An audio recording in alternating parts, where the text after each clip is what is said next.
same or something like that. And as it normally goes with testing teams is when you decide to play the same deck, everyone's going to have like slightly different opinions on the last sideboard card, or whether you play, in this case, 2 Ox, 1 Dragon, or 2 Dragon, 1 Ox. And ultimately, you have to kind of make that decision for yourself. I'm not surprised that they vary by a card or two. Looks like Sam has earned the play draw choice here as a higher seed, and he's got Ysperra Sentinel to kick things off, though a little bit concerning looking at his hand here, Luis. He kept a 1-lander, but if he draws a land, it's a fantastic hand because he can go turn 2 if it's a red land, Magda into Innkeeper after tapping Ysperra Sentinel, or into Lovestruck Beast Heart's Desire. If he doesn't draw a land, he can still make Heart's Desire plus Innkeeper and set it up for next turn. It is just a little bit risky, but there we go. You see him pump the fist as he draws Shatter Skull Smashing, going to play that as the hammer pass and proceed with. Basically, this draw is the reason you play this deck. Like, this is the best draw the deck can offer. Wow, that land off the top was huge for Sam Rolph. And like you said, he was like, that's the one. Now he gets to start going off with Magda. He's got the Innkeeper, Bone Crusher Giant ×2, Lovestruck Beast. And he's actually just going to go for maximum here. He's going to run out Edgewall Innkeeper right now, Luis. Yeah, and he knows he's basically won the game already. We're seeing some brutal matches to kick things off here on Sunday, because he's got the perfect hand. Inglis is going to look at his hand and just like kind of shake his head. Yep, there we go. And because at this point, Sam already has 3 creatures on the board, has access, even without drawing a land, to 5 mana next turn. And thanks to those 2 treasures that'll be there from the Magda, and a handful of adventure creatures with an Innkeeper in play that David currently doesn't have a way to remove. Boy, David's going to put us out of our jobs with reactions like that. It really does tell it all, the whole story. And he's going to take away Lovestruck Beast here with Valky, God of Lies, on his turn 2. But this is a much slower start than what Sam has. Boy, that land off the top of the library for Sam must have just felt so good. I love that keep from Sam. You know me. I love keeping a cheeky 1-lander, and in this case, I think it was just totally correct. If you draw the land, you have the best possible draw, so high upside. If you don't draw the land, you can still build it out by making other creatures for that Ysperra Sentinel. So, really good decision, and it got paid off. Man, Bone Crusher Giant is going to take care of Valky, God of Lies, while it can still actually kill it. And that's actually going to clear the way here for Magda, Brazen Outlaw, to get in again as well. And now the Lovestruck Beast can come down and draw a card and critically just provide a 5/5 body that can start to close out this game. Ooh, there's a Goldspan Dragon too, but 2 of the treasures just went away there, so I guess we're still a bit off from that Goldspan. Sam would have loved to draw another land there. He is getting to the point where he's going to start to feel it if he doesn't draw lands. But, he's still in a very good spot on board. So it does open the door a little bit if he manages to draw expensive cards and not land. He's going to get to draw more cards off of these adventure creatures, though. So I think Edgewall Innkeeper is probably going to give him what he needs. Okay. Nice place to stay for the night, and maybe some land drops as well from the Innkeeper. You see a Lovestruck Beast hit the battlefield now for David Inglis, and perhaps seeing the writing on the wall here in game 1, he's going to have a snack. Gear up for game number 2.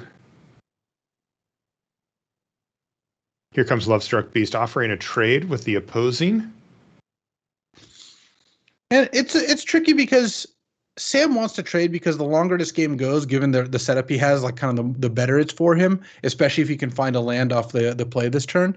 But on the other hand, David might just be inclined to be like, all right, I guess I'm probably going to be on the defensive more with this hand. Right now, I have the opportunity to trade Lovestruck Beasts without an Embercleave threatening me, because it could, as early as next turn, Sam could make an Embercleave attack. So if you're David, you kind of are pushed to trade, even though in a situation like this, you do want to get the game over faster, which would mean a race.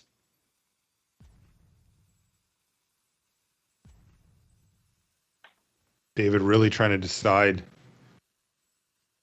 whether trading off Lovestruck Beast is in his best interest here. He does know about the Bone Crusher Giant looming in hand there from Sam Rolph. He does not know about the other Lovestruck Beast. And perhaps more importantly, he does not know about the dragon or the Embercleave. And now David's in a tough spot. He doesn't know what Sam's hand exactly looks like, but the best thing for David is for Sam to draw more expensive cards. The problem is that then means you do need to close out the game, because as soon as Sam draws a land, all of a sudden all the cards in his hand start to unlock, and these are just a murder's row of all the cards you want to see. But at this point, I don't think this game is going to go in a direction where Sam casts all three of Embercleave, Goldspan, and Esika's Chariot. So every further expensive card is basically another brick.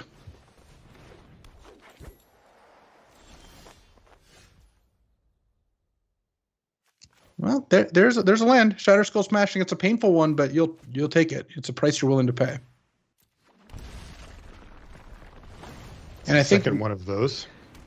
And I think the key here is he needs to get out of Goldspan Dragon, because once he does, all of a sudden he's got tons of land. Like, look, this is actually going to let him play Goldspan plus Esika's Chariot in the same turn. So drawing that land, I think, ends David's hopes of a comeback. Yeah, his life total's plummeting, and he's falling behind on board simultaneously. That is a recipe for a fairly quick loss here. Just a slight speed bump for Sam Rolph as he missed a couple of land drops. But now he's hit one, and he's right back on track with the heavy hitters. And boy, his hand is stacked. I mean, he can cast Embercleave on this attack. This Bone Crusher attacking into a Lovestruck Beast, that's threatening an Embercleave, because remember, there's two attackers and there's two treasures, and the dragon makes those treasures sack for 2 mana each. So, yeah, drawing the land effectively ended this game. It looked for a second, if Sam drew like another Embercleave or an Ox of Agonis, that maybe David could start deploying stuff and catch up. But look at how quickly the tide turned once that one land hit and the Goldspan Dragon came down. Yeah, David has some fairly forced plays here. He's going to block the Bone Crusher Giant, but that is going to see Embercleave hit the battlefield. Yeah, he couldn't beat the Embercleave. I think this is actually a good block. Yeah. 9 damage comes in. Down to 9 goes David Inglis. He finds his own Goldspan Dragon. But like every other card in all of these Adventures matchups, the second one is much worse than the first one. Yeah, you really want to be the first one on the battlefield, don't you? Is it better to be the first to Esika's Chariot? What about the first Goldspan? What about the first Embercleave? Oh, no, but I thought about Showdown of the Skulls. I also decided I'd rather be the first on board with that one, too. Yeah. So far, we're 4 for 4 for the heavy hitters. Yeah. They just give you such a huge advantage once they're on the battlefield. Mana from the Goldspan, extra board presence from the Chariot, etc.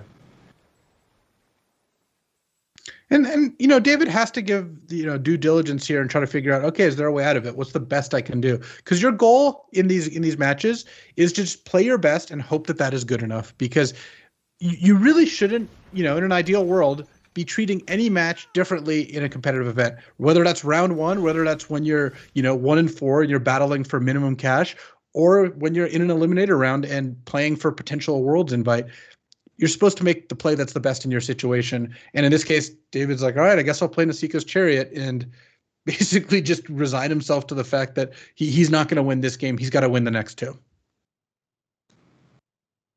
We did see David steal what looked like an extraordinarily unlikely victory yesterday. So we know that he's not the type of player to scoop prematurely. But it's looking like we're about there. Goldspan Dragon just picked up an Embercleave. And Bone Crusher's going to hit the red zone as well. And knowing what's in these lists, Sam knows that like equipping Embercleave on Goldspan is going to end the game, because he can chump with the Jaspera Sentinel, and then that last Bone Crusher Giant will stomp on David's hopes in this game one. That's right. And there it is. The other 5 damage getting across, knocking David down to 1. And that means the Bone Crusher is lethal. Stomp to the dome. The classic upstairs stomp gets the job done. And Sam Rolph goes from really praying to draw a land there on turn 2 to easily cruising to victory after doing so. And we're going to go into game number 2 here as the players start to address their sideboards. Let's take a look at how they boarded.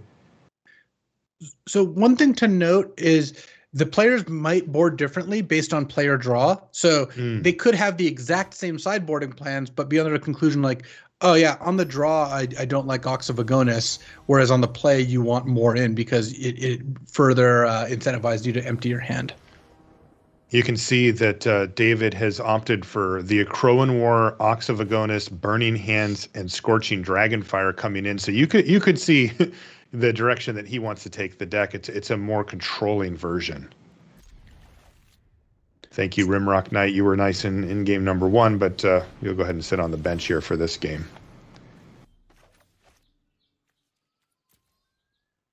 Fantastic hand from David here. Kind of similar to Sam's hand from last game, but Sam has a ton of removal in Burning Hands and Red Cap melee, so it's not going to be quite the steamroll. I don't think this Magda is going to live quite as long, but still, getting to play Magda into Heart's Desire off of Jaspera Sentinel and generate a treasure while you're at it, even if Sam uses a Red Cap melee, which is likely to do so, that's still going to give David a pretty good initiative here and a good start on playing Esika's Chariot on turn 3.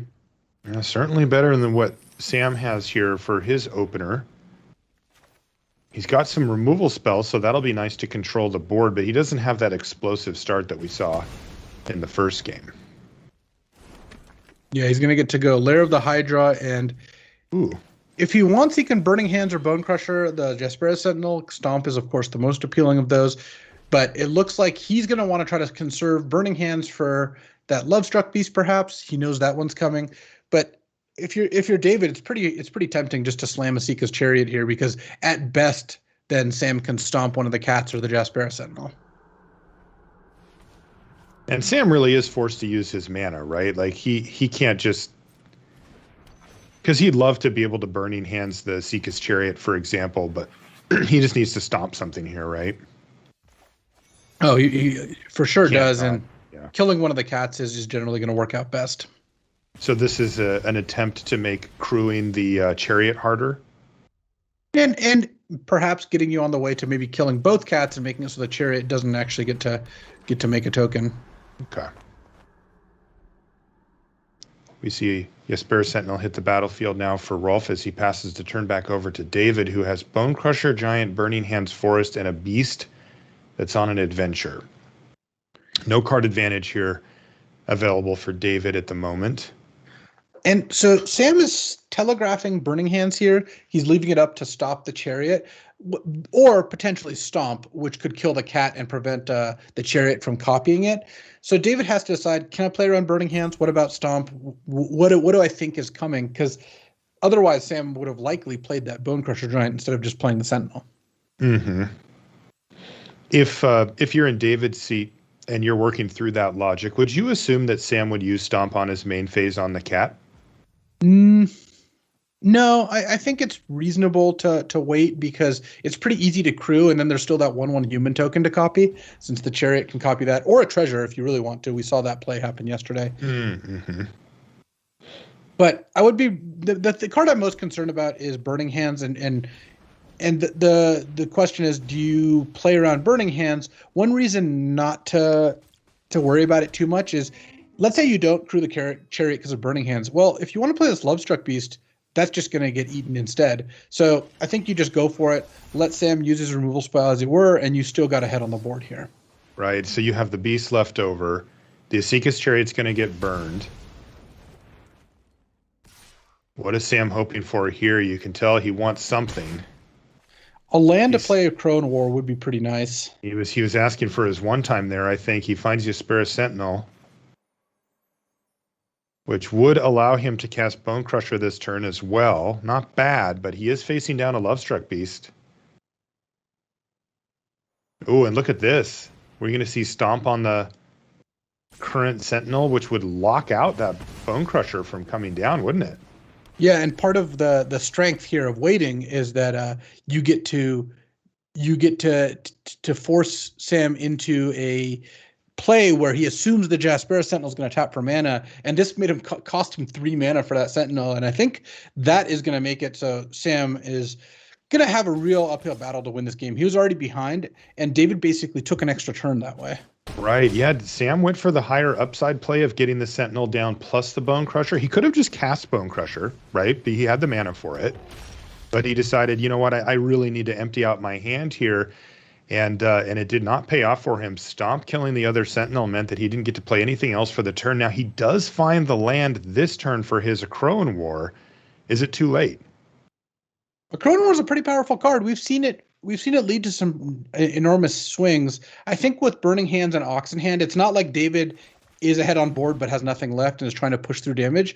David's going to get to cast end of turn removal spell, untap, refill my hand with Ox that puts a threat on the board. So yeah, as good as a Crone War is, I don't think it's going to get Sam out of this quite as easily as it would if he was ahead or even at parity. Now, is this, Spirit Sentinel a better target? Like, is it worthy of a Burning Hands here given the interaction with the Crone War? It'll kind of depend on what David wants to do this turn. He could also Burning Hands his own Lovestruck Beast, which is obviously not exciting, but if you're going to have trouble attacking through it, that could end up being the play you want to make. It's hard to resist playing Burning Hands here, given you have the mana and you really want to play Ox next turn. So I think ultimately I'd probably just kill the Jaspera Sentinel, but I think it's very close, and I think either play is fairly justified. Yeah, so there's Burning Hands hitting it. And again, this is because of the Ox in hand. Oh, there's another Burning Hands. Is that good enough to not play Ox this turn? Pretty hard to pass down the ability to spend 5 mana on a good play instead of taking the turn to spend only 2. Yeah. Also of note here, I mean, David is smashing. Right? I mean, he's already got Sam down to 11. He's got 8 power on the board right now. There's the Ox, though, hitting the battlefield. That means that extra Burning Hands is going to get discarded in lieu of 2 lands and another Ox. But down to 3 falls Sam Rolph. And, that second chapter on a Crone War is like, well, that was probably going to happen anyway here. Yeah, that's not going to change a whole lot. And that's going to be it for Sam Rolph here in game number 2. He just didn't have that amazing draw, and David was able to get ahead and stay ahead and pick up game number 2. It's going to be a game 3 decider between these two in our last opening eliminator match. We have more to bring you over the course of the day. Don't worry. These are just the first 4 to kind of kick things off, but these are teammates playing very similar lists. It'll be bittersweet for either of them to win, as it's always a little tough to send a teammate pack and you want to root for them as much as possible, but of course they both know the deal. It's go time. This is what they worked for. They in fact put not only these 2 of the 4-person testing team, they put the other 2 into the top 12 as well. Really impressive. Yeah, these teams did great work, and I don't know who it was who was saying teams aren't a big advantage in Magic. Wait, it was nobody, because teams clearly are. I was going to say, who said that? I haven't heard that take yet. Okay. Opti, can I get you to turn on your camera, please?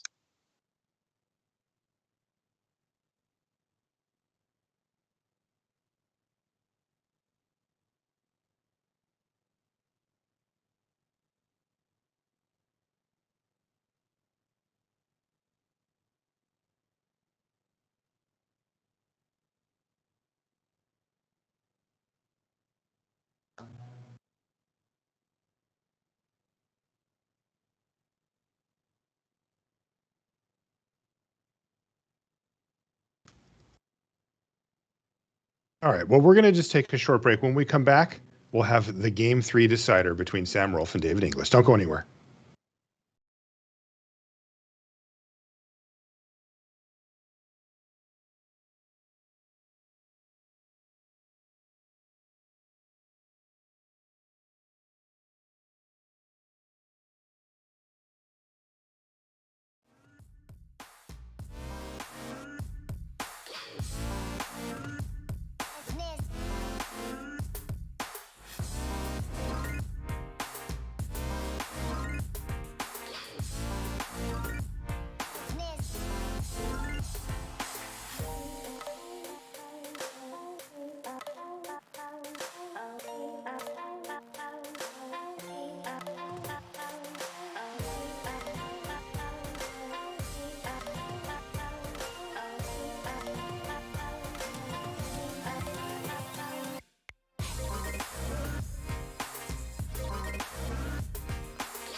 And welcome back to coverage here of the Challenger Gauntlet. Marshall Sutcliffe with Luis Scott Vargas. Thanks so much for joining us here on a Sunday. We've got David Inglis versus Sam Rolph, and it all is going to come down to just a single game between these two teammates as they play a near mirror match of Gruul Adventures.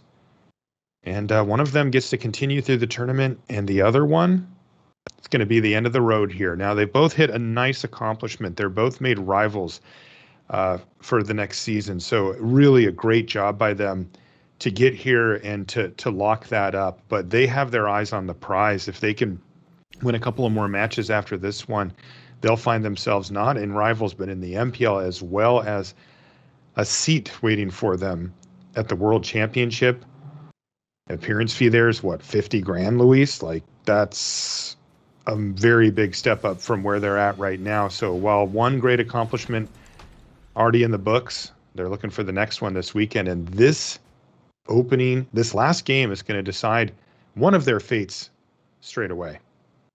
You saw Sam agonize over keeping this hand because as good as his hand is, it is a two-lander, and he just doesn't want it to end the way he fears. So these next couple of draw steps, very important for Sam Rolph, whereas David Inglis, just a classic good adventures hand of Innkeeper, Lovestruck Beast, Bone Crusher, Embercleave, and lands. Yeah, that's kind of the core, isn't it? Whew, there's a land off the top of the library here for Sam Rolph, and he says, game on. Back in business. First things first, offer the trade here. Edgewall Innkeeper is going to decline that. Land number 2 and an Innkeeper here for Rolph. All right, just waiting to see Rolf's reaction in a second here. I've just gotten, I've fallen in love with watching how the players react to what's happening. And when David shows him the stomp on the Edgewall Innkeeper, he is not going to be happy. Oh, he's going to be thrilled. Okay, he accepts it. He says, all right, that was all good. right. That was good. You got it. Yep. He says, one more, baby. Sure, he'd like to hit a red source here. Well, he's got the Blightstep pathway in hand, so yeah, but he has an Embercleave, right? So yeah, it's more that he wanted to draw his own Bone Crusher, because now David's going to get to cast a Bone Crusher and draw a card here, or a Lovestruck Beast and draw a card. But I agree. Now drawing a red source for that Embercleave would be a huge swing. Oh man, Sam is just. He knows how to make it exciting. He's oh yeah, just sweating the top of his library every single turn here. It worked out for him in game number 1. Not so much in game number 2, but here's Lovestruck Beast in to draw a card, and Sam has to kind of go, okay, the cards are flowing, and it is a double red card, Ox of Agonis off the top. A little bit of heartbreak there for Sam Rolph. And now with an active Innkeeper, if you're David, you have your own Embercleave, and you know that Sam doesn't have the ability to cast Embercleave this turn. It's tricky. On the one hand, you want to block and trade Lovestruck Beasts because you've got the Innkeeper, you've got the long game, your hand is well set up for that. On the other hand, it's kind of tempting to think, what if I just took it and attacked back and Embercleave my Lovestruck Beast? Right. There's also the Akroan War sitting there for David, but David says, I'm going to find targets for these things. This will work out just fine for me. Thank you. Yeah, I like the Asika's Chariot. Yeah, he takes the block. Now Asika's Chariot hits the battlefield, though.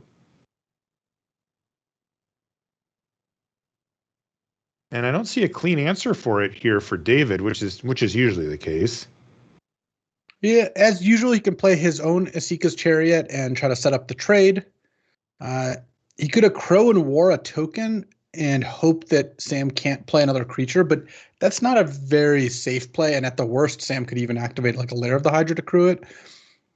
So given the situation, as much as you want to get like the card off your Innkeeper, you kind of feel like your Innkeeper's safe for the moment. So playing a Chariot makes a lot of sense. And a big draw step, if Sam can draw a red source. Oh, it's another Lair of the Hydra off the top, and more heartbreak here for Sam Rolph.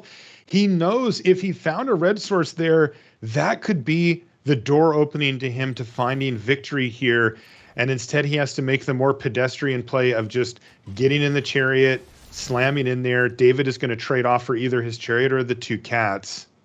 We've seen this play pattern over and over again. You just can't let your opponent attack multiple times with the Chariot when they're the first ones on the battlefield with it. Well, Sam might be forced into a play which you don't love making, which is using red cap melee on a non-red creature, because you can do that. And I think given the situation he's at, killing the Chariot before blocks and then just sacking, this green pathway, that's going to give him the best opportunity to steal this game with repeated attacks from his Chariot.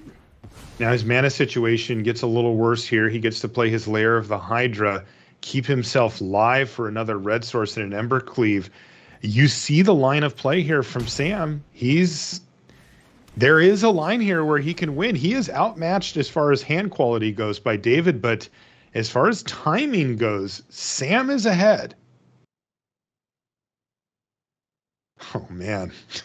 It's going to be a real sweat. A big turn. Again, an untapped red source here is going to give Sam the ability to slam Embercleave on that Chariot, because David, more than likely is just going to play a Bone Crusher Giant, hope to be able to block down the Chariot.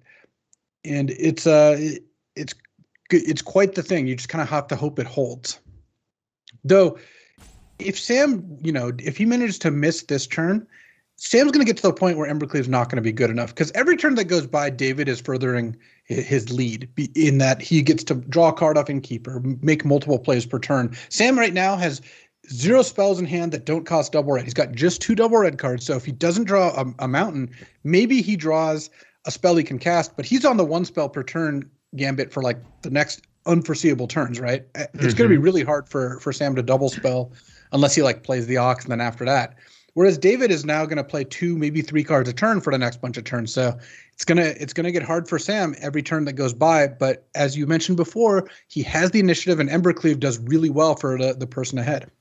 Wow, so much pressure on the draw step here from Sam Rolph. Can he find an untapped red source to try to seal up the advantage that he's got here? We're going to see the Crowan War come down for David now. He's going to take away one of the cat tokens. Oh, this is the Jaspera Sentinel. Is that good enough? No, because part of the reason that David played this Crowan War is it cleans up all the cats. One way or another, it's going to get rid of all of Sam Rolph's cats. And even though Sam can maybe attack with Chariot this turn, at this point, he's going to want to just wait and do it when he can Embercleave. Was that the game falling apart there for Sam Rolph? Is the window closed now as we see David Inglis move forward with the Crowan War on the battlefield, which is just a disaster here for Sam? Embercleave doesn't look so good if your board is Jaspera Sentinel. Yeah, I don't think Sam has an opportunity at this point. You never know. Embercleave is it's a card that leads to a variety of different outcomes. It can definitely throw a wrench into someone's plans, but I think David is going to do a sufficient job blocking to not die to a rogue Embercleave, because it's getting to the point where Embercleave is one of the only cards that could actually steal a win. And critically here, we see Bone Crusher Giant go on the stack. That's going to be Edgewall Innkeeper trigger as well. He finds, wow, a Lovestruck Beast off it. And remember, there is another Embercleave in this match, and it's the one in David Inglis's hand, and he could slam the door on this game very quickly. Indeed, using the same tactic that Sam does of being ahead and casting an Embercleave, it's really difficult to beat in this matchup, and David looks like he's just one step away from doing so. I don't even really think David's Embercleave matters at all in this game, for the reason that if David ever gets into a position where he's going to cast it, he's already won the game. Because Sam, I think Sam could have actually won this game with Embercleave last turn, and definitely with the turn before or the turn before that. He's had a lot of turns to draw this mountain and continually doesn't. At this point, I don't think Embercleave does it, because David can just put too much toughness into play. David could trade off his entire board for Sam's board and still be pretty far ahead. Wow. Okay. So that really says it all, doesn't it? Still had all these Embercleaves. Yeah, and he just has to shake his head here. Rough one for Sam Rolph. Yeah, you saw it. When he agonized about his opening hand, he was able to correctly identify how this could go wrong, and now he has to Embercleave pre-combat because the Jaspera Sentinel has to attack. This is the best he can do. I think this is the right play, but the cards are on the table, and David can block with a Lovestruck Beast and 3 cats and just guarantee that Chariot goes down if he wants. Really tough here for Sam Rolph, having to just play face up like this. This is, where players like David Inglis really excel as well. You know, David has a chess background, right? Just, you know, open information analytics, right? Where it's just all there and you just have to figure out the best line of play rather than the hidden information aspect of it. Really is, you know, just puzzle solving at this point for David Inglis. And look at that board state. David's going to take a little time to figure it out because you're playing in an eliminator match. You're playing for, you know, unimaginably high stakes. So of course you want to figure out, okay, well, what can I do here? Like, yeah, now David's looking, oh, do I have potentially lethal next turn? You know, am I able to win the game here with Embercleave now? Oh, I guess I can just take it and fall to 3. There's nothing more he can do this turn. Right, and I'm going to say yes as David just chump blocks with one of the cats to soak up some damage, and now that almost for sure means that David feels that he has lethal on the crackback here, and Sam Rolph has no options, no mana available, just the one blocker. There's the Crone War, finishing off those cats and leaving Sam Rolph with just the one 2/2 cat left over. And we're going to see that cat get smashed here as well. Shatterskull Smashing is going to finish it off. And then an attack with everything. 12 from the Lovestruck Beast. 4, 5, 6, 7, 8, 9, 10, 11 more is 23. Plenty of damage coming across to finish the match here for David Inglis as he dispatches of his teammate Sam Rolph. And David is going to continue along the eliminator path here on Challenger Gauntlet Sunday. Congratulations, David, for staying alive here. A great run by Sam Rolph, but it will come to an end here.